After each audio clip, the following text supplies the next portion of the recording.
ہمارا آج کا ناول ماں کا انتظار۔ سائمہ کے ساتھ میری بہت ہی خوشگوار یادیں وابستہ ہیں۔ وہ میری پیاری سہیلی تھی۔ اس کا گھر ہمارے گھر سے چند قدم دور تھا، اس لیے ملاقات میں آسانی تھی۔ اس کی ماں کو ہم آنٹی شیری کہا کرتے تھے۔ وہ واقعی بہت شیریں گفتگار تھی، مجھ سے بیٹی جیسا پیار کرتی تھی۔ میں ان کا ادب ماں سمجھ کر کرتی تھی، کیونکہ میری ماں بچپن میں ہی فوت ہو چکی تھی۔ میں ان کے پیار میں ممتا کی مٹھاس ڈھونڈا کرتی تھی، تبھی اس گھرانے سے مجھے دلی لگاؤ تھا۔ سائمہ ایک اچھی لڑکی تھی، سب ہی اس سے پیار کرتے تھے۔ اس کے والد کی نوکری نزدیکی گاؤں میں تھی، وہ کبھی کبھار شہر کے چکر لگاتے تھے۔ ہمارے شہر میں صرف ایک ہی کالج تھا، وہ دراصل بوائز کالج تھا۔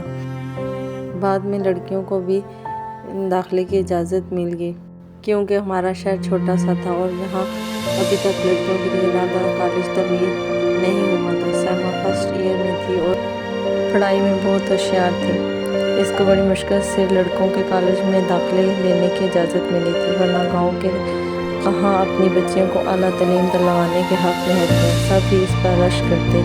اس کی ہم جولیاں اسے خوش نصیب کہتی تھیں، کیونکہ وہ خود میٹرک کے بعد کالج جانے کی حیثیت لے کر گھر بیٹھ گئی تھی، جن میں ان کی اپنی بڑی بہن سمرین بھی تھی، جو صرف میٹرک کر سکتی تھی، آگے پڑھنے کی اجازت نہ ملی۔ اس کی منگنی ہو چکی تھی اور جلد شادی ہونے والی تھی۔ سمرین بہت خوبصورت تھی، تب بھی آنا فانا رشتہ، اور اب چند دنوں بعد شادی تھی۔ تیاریاں زور و شور سے جاری تھیں۔